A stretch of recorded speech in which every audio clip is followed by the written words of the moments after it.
Zina la Atate ndi la Mwana ndi la Mzimu Woyera. Amen. Chaulere cha Ambuye athu Yesu Khristu, chikondi cha Mulungu Atate komanso chiyanjano cha Mzimu Woyera zikhale nanu abale. Pano ndi pa Word Made Flesh, pamene timagawana mawu a Mulungu amene aponda doti. Paja pano ndi pa Christmas, pamene Yesu Khristu amene ndi mawu a Mulungu amabwera ndi kuzazola fumbi lathuli. Chifukwa yake ife timafuna kuti mawu amene tikugawana ife akhale mawu amene akukhuza moyo wathu wa siku ndi siku. Ndipo lero mutu wathu tunena kuti imeneyi ndi nkhondo ya Halamegedo. Ndipo mawu athu tiyatenga kuchokera pa Chivumbulutso chapter cha 16 ndime ya 1 kenako ndime ya 12 mpaka na ndime ya 16. Pambuyo pake ndidamva mawu amphamvu ochokera m'malo opatulika aja. Anawuza angelo asanu ndi awiri aja kuti, pitani kathireni pa dziko lapansi ukali wa Mulungu umene uli mu mikhate isanu ndi iwiri ija. Pambuyo pake mngelo wachisanu ndi chimodzi adakhuthulira za mu nkhate mwake pa mtsinje waukulu uja wa Yufrate. Pomwepo madzi ake adaphwa kuti pakhale njira yozera mafumu ochokera kuvuma.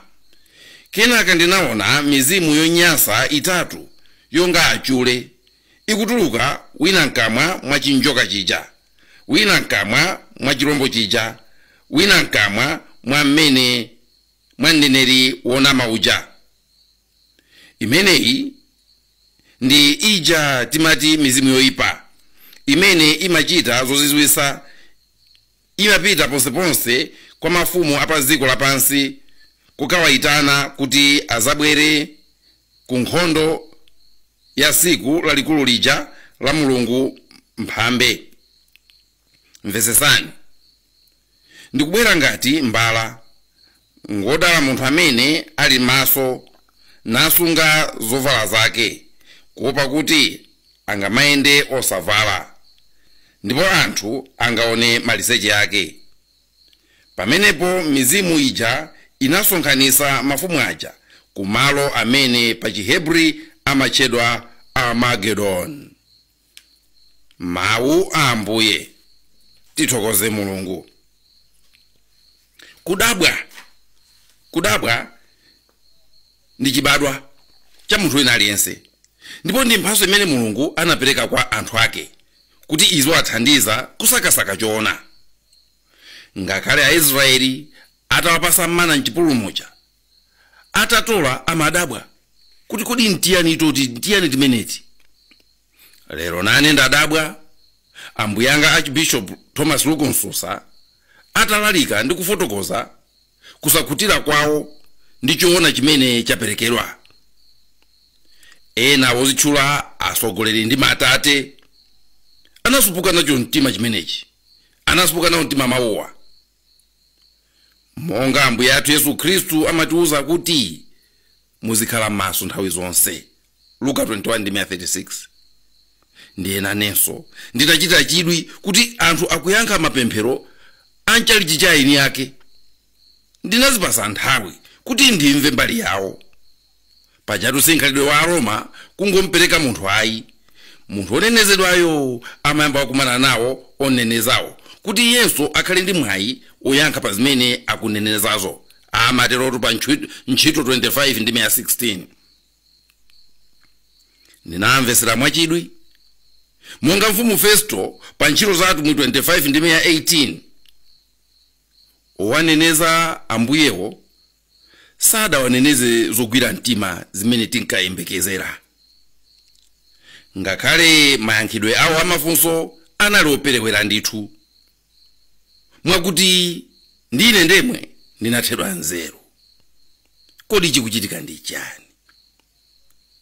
Nditamaliza kuwamvesera, ndinakalowa m'nyumba yanga ya mapemphero ndikugwada pansi ndithu kugwira chibwano changa kuti ho, koma chikuchitika ndi chani? Pemphero limene ndinapemphera pamenepo ndi limene nditakupasani abale anzanga kumapeto kwa ulaliki uno kuti tonsefe tizilipemphera. Zinali zodabwisa ngati anthu anali ndi mfundo yeniyeni, chifukwa ngakhale mtolankhani atawafunsa kuti ndiye titani sanayankhe, analibe choyankha. Ngakhale kuzitchula mayina ndi mipingo yawo zinakanika. Mukunena kwawo Ambuye Nsusa alephera pa utumiki wawo. Ndine ndathamangira pa Luka 4:18 pamene timakatapapo zina za utumiki wathu, kuti ndione kuti kodi Ambuye Nsusa wa asemphanisa pati utumiki wawo. Nanyamula Baibulo langa ndinalisegula ndipo ndinawerenga. Mzimu wachauta wazaza mwa ine, wandizoza kuti ndikalalikire amphawi uthenga wabwino, wandituma kuti ndikalengeze kwa andende kuti azamasulidwa, wandituma kuti ndikawapase ufulu anthu osausidwa, ndikulalika za nthawi imene Ambuye azapulumuse anthu awo. Nanenso ndinaliseka Baibulo lija ndikukhala pansi ndikumasinkhasinkha kuti kodi waja pasemphanizidwapo ndiye ndipati. Nditaunguza ndinafika pa chiganizo chakuti anthu atu cholinga chawo si mfundo ayi. Anthu awazi kuti abwera apa pakuti anene china chake cha nzeru chophidigula zimene Ambuye Nsusa anena. Cholinga chawo ndikungomva kukoma kuti asusa munthu wamkulu.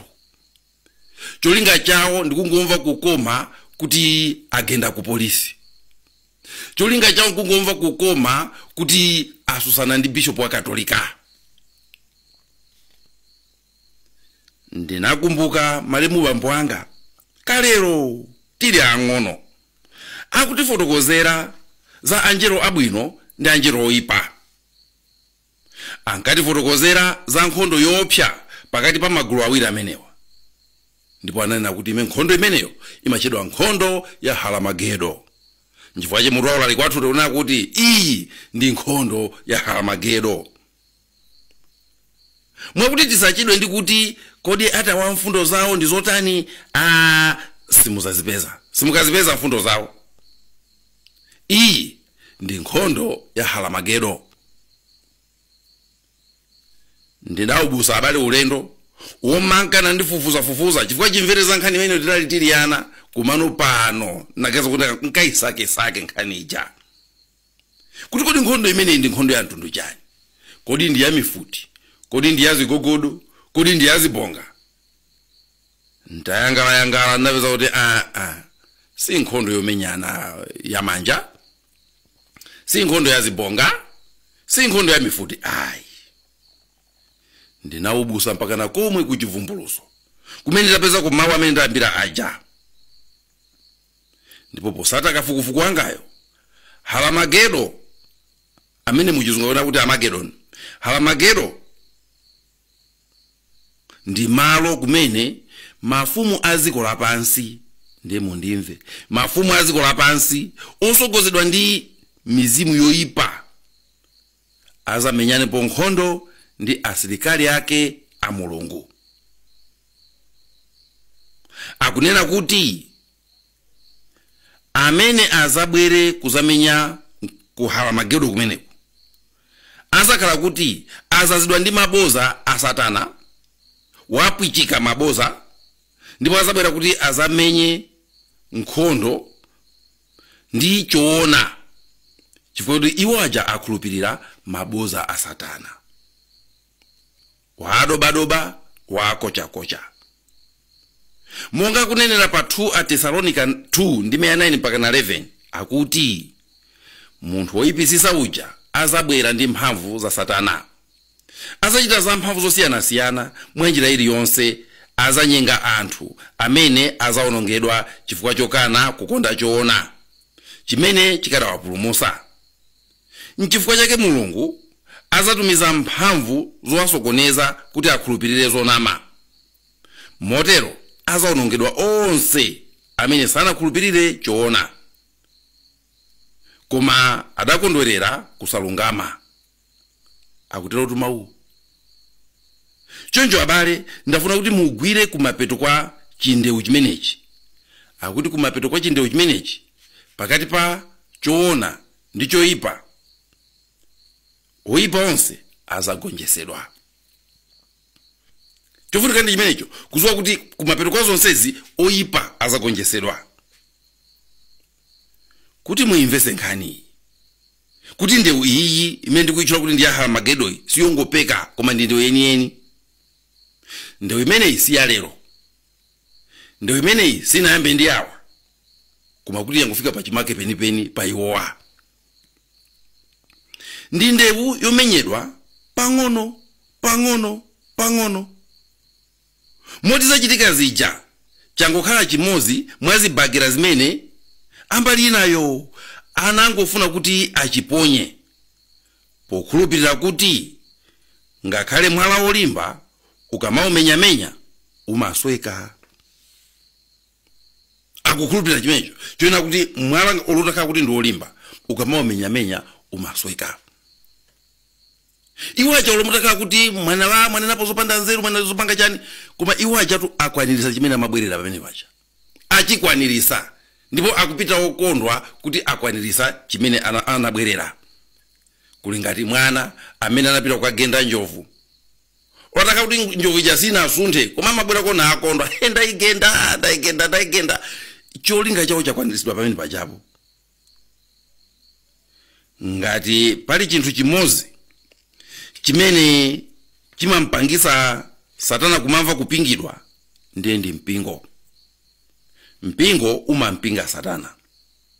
Nchifukwa chake amasakasaka pavunda khola kuti akasokoneze kumipingo kuja aikeko ake nthawi zinaso aikeko ngakhale aneneri ake azibusa ake kayenda asembe ake kuti akhale upanda ususana naye. Nkhondo ya Armageddon, nkhondo ya pakati pa mdima ndi kuwala, nkhondo pakati pa choona ndi boza, nkhondo pakati pa Mulungu ndi Satana. Zinali zopasa chidwi abale kuti amene akumunenayo kuti walephera utumiki. Amani natu choncho Ambuye Yesusa ati Ambuye Yesusa alephera utumiki wawo. Ndiye lero ndimazifunsa kuti amene akunenayo kuti ati walephera utumiki wakeyo amalalika nchalichi pamene iwowo akulankhula akuzichula kuti abusawo akuyankhula osatinso nchalichi koma pa msonkhano wa atolankhani. Oloti tangoyang'ana malo amene aliyense akuyankhulirawo amene tinganene kuti saziwa kumene utumiki wake kumene akukhalira ndi ndani. Amene akumunena kuti akulowerera ndaleyo amalalika mawu a Mulungu nchalichi pamene iwowo amene akuti ndi asogoleri okhulupirirawo sananyamule ndi Baibulo lomwe, sanachule ndi vesi yomwe, koma ali pa msonkhano wa atolankhani. Kodi wayandikira kolowerera ndale ndani? Mwina tiwamvese poti anangoti ndi asogoleri okhulupirira koma sanathe ngakhale kukweza mitu yawo ndi kumuchula amene amankhulupirirayo. Kukhulupirira ndikonse abale timasiyana onkhulupirira. Choncho munthu kuona kuti ndine okhulupirira ife tizangofufulumira kuona kuti ndokhulupirira Mulungu. Aliyense ali ndi wache amene amankhulupirira iye. Chifukwa naye Satana ali ndi yake onkhulupirira. Ulali kuno cholinga chake nchoena kuti tilozerane chenicheni chimene chikuchitika pakati pathu. Mukayang'ana abale mundivomereza zimene ndakhala ndikunena kuti nkhani ili apa ndikungofuna kufola mpingo kuti mabishopu amene anthu amawalemekeza ayambe kutheka kutukwanika.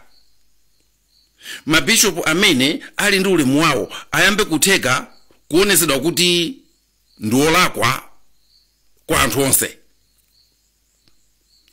Poteropo akhale ngati kuti afola mabishopu aja awufola ubishopu. Nchifukwa chake muone abale kuti nkhondo imeneja sikumenyedwa mbali imodzi hayi. Nkhondo imeneja ikumenyedwa mbali zambiri. Aja anali ku msonkhano wa atolankhani, ena nthawi yomweyo alowa ku social media. Kumbali zonse akutukwana kumeneko. Ubishopu wa Chikatolika usike malikisi ndi chimene akufunatu, usike malikisi. chifukwa umapinga. Mbali zina za ndewu imeneyi ndi zomwe zija zoti muone masiku ano aliyense atambise kachali chikake ati bishop, atambise kachali chikake bishop, atambise kachali chikake bishop. Cholinga ndi chani? Ndi ankhondo a Satana omwe aja amene akufuna aufole, ausungunule ubishop. Cha ubishop cho chisungunuke. Nkhondoyi ndi nkhondo ya Halamagedo, nkhondo ya pakati pa choipa ndi chabwino, nkhondo ya pakati pa anjelo abwino ndi anjelo oyipa. Sizodabwisa kuti mmene Ambuye Nsusa amakamba za ripoti anayamba ndi kufotokoza za nyengo ya Christmas, kuti kodi ndi nyengo yotani, ndipo zimene amakamba zimalowa mu nyengo imeneyi: kubwera kwa Yesu nziko lapansi, Yesu amene ndi kuwala. Kodi nanga inuyo mukudabwa kuti mawu awo obweresa kuwala achingamiridwa ndi mdima? Mudabwa nazo kuti mawu awo okamba za kuwala akuchingamiridwa lero ndi mdima? Yohane 1:9 akuti kuwala kwenikweni kuonekera anthu onse kunkaza pansi pano, komabe anthu apansi pano sadanzindikire. Anabwera kwawo ndithu, koma anthu ake omwe sadamulandire. Ndiye mukakawerenga mawu amene wabwinobwino mukamva zijandana zija kuti kodi kumapeto kwa zonse chitazachitike nchani. Akuti ngakhale zinali choncho, mdima sunagonjese kuwala, mdima sunagonjese kuwala. Mapeto ande yonseyi kuwala ndi kumene kutazawine.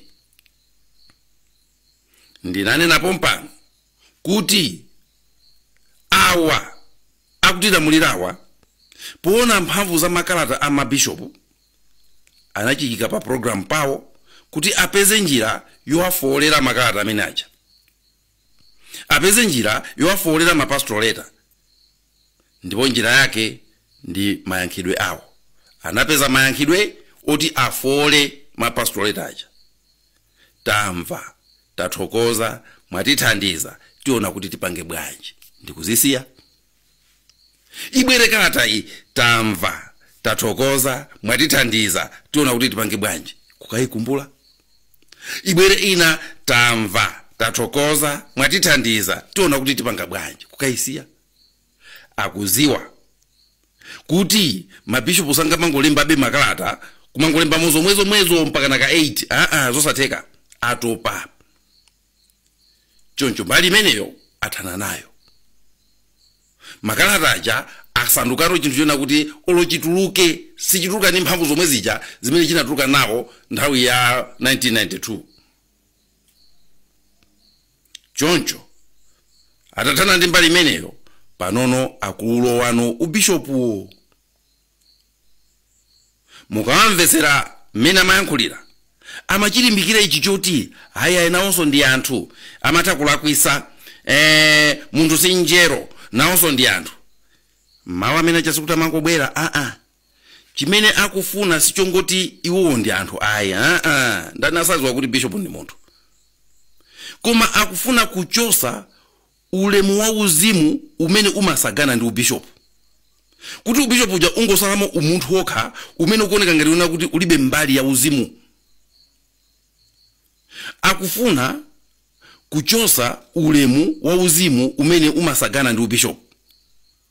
Afuna akokotemo mphamvu za uzimu mwa bishop uyo, kuti m'maso mwa anthu azingoonedwa ngati munthu aliyense amene alibe kukonderedwa kwa padera malingana ndi udindo umene Mulungu anampasa. Mistake.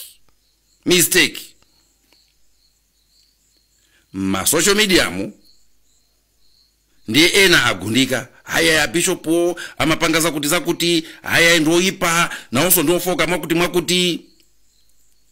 Sitimalesa kuzuzula kulakwisa kwa munthu ngakhale wa Mulungu, kumano muzinena zimenezo pa nthawi imene iye walakwisayo. Osati mudikire akakuzula ndipo komanso Yesu amapanga chakuti komanso amapanga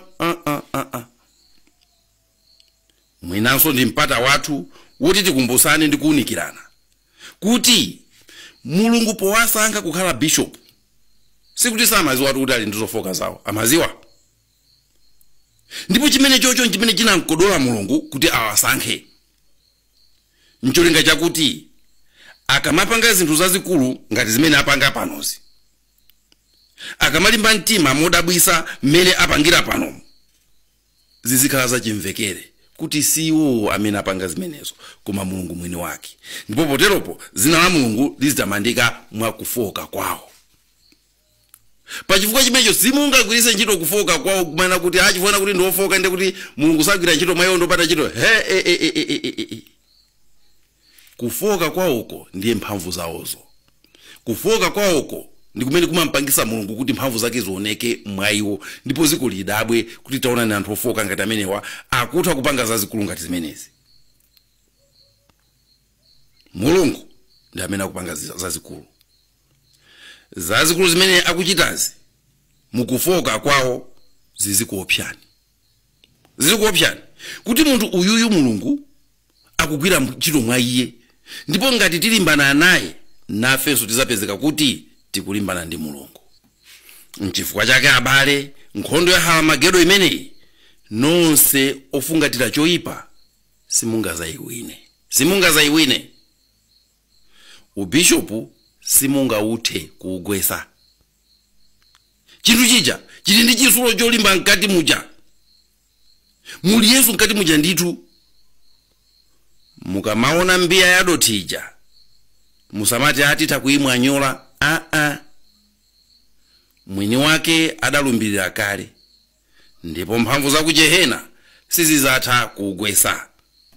Mateyo 16 ndi 18. Muvulalira za eni yake.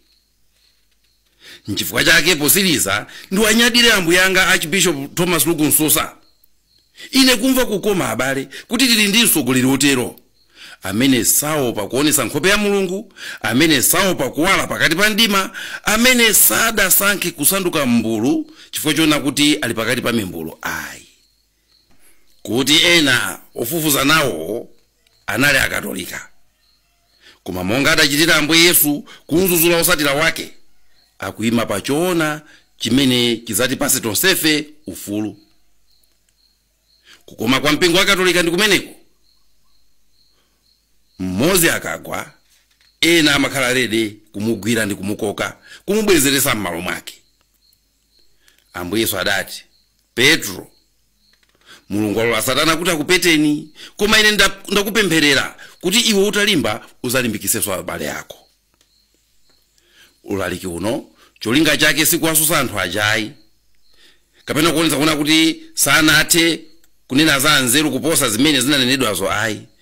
Koma cholinga chake abale ndi kukuonesa ni nkhondo imene ili kumbuyo kwa zimene apanga amene aja. Cholinga chake nkukuonesa ni kuti ali kumbuyo kwawo ndi ndani, ndipo cholinga chake ndi chani. Kuti nanu pomapereka makomenti anu, pomapereka ndemanga zanu kaya ndi kuti pali ponsepo musachite mchimbulimbuli ndi kukhala kumbali yosasula mpingo umene ndi chipilala chimene chikunyamula denga la nyumba yanu. Koma munkane Satanayo kuti asazike mizu nziko lathu lino. Iyi ndi nkhondo ya Hamagedo. Pempho langa kwa mabishopu ndi lomwe lija. Makalata ajaira. Utumiki wathu aunyoza ndipo azaunyozabe. Koma kuti nkhondo iti ipambane pali chinthu chimodzi chimene sangachifikire. Pemphero. Limbisana Khristu kupemphera, itanisani miyambo ya mapemphero, polumikizana ndi Mulungu mulimba. Ngakhale imfa yathu yomwe imazasanduka chida chogonjesera Satana. Ife tonse Malawi akufuna kwabwino, tiyeni tizipereke mmapemphero. Aliyense nyumba mwake azipereke mosauzidwa, ndipo yekha Mulungu awatolera mapemphero athu onsewo ndi kupanga chipemphero chimodzi chachikulu chimene azachiyankhe mododomesa. Timpemphe Mulungu kuti iyeyo alamulire. Chimene tikufuna ife ndi chimenecho. Tikufuna Mulungu alamulire. Satana salitenge zikoli ngati ndi lake. Choncho ndikupasani tsopano pemphero limene atumwi kalekalero anapemphera pakati pa chiopsezo. kuti inunso muyambe kulipemphera pemphero limeneli. Likuchokera pa Ntchito za Atumwi chapter cha 4 ndi verse 24. Mukakhala kwanuko kumbukirani kunena pemphero limeneli. Ambuye, ndinu amene mudalenga dziko lakumwamba ndi dziko lapansi, nyanja ndi zonse zili m'menemo. Mwa Mzimu Woyera mudalankhulitsa kholo lathu Davide mtumiki wanu pamene anati, chifukwa chani anthu akunja adakalipa, anthu a mitundu ina anaganiziranji zopanda pake. Mafumu a dziko lapansi adakonzekera, akulu a boma anasonkhana pamodzi kulimbana ndi chauta ndiponso ndi wozozedwa wake uja. Zoonadi, Herode ndi Poncio Pilato anasonkhana mu mzinda muno pamodzi ndi anthu akunja ndiponso ndi anthu a Israeli kuti alimbane ndi Yesu mtumiki wanu wopatulika amene mudanzoza. Motero iwo anachita zonse zija zimene inu mudakonzeratu mwa mphamvu zanu kuti zichitike. Ndiye tsopano Ambuye, onani zimene akutiopsezazi, ndipo mutithandize atumiki anufe kuti tilankhule mawu anu molimba mtima ndithu. Tambasulani dzanja lanu kuti anthu achire, ndipo pachitike zizindikiro zozizwitsa m'dzina la mtumiki wanu wopatulika. Amen. Pemphero limeneli mukalipeza pa Ntchito za Atumwi 4 ndi verse 24. Pomalinena musasinthepo chilichonse, musalisinthe paliponse, muzingolipemphera mmene lilili m'Baibulomo. Nkhondoyi ndi nkhondo ya Hamagedo. Woyipa akufuna kulanda dziko m'manja mwa Mulungu.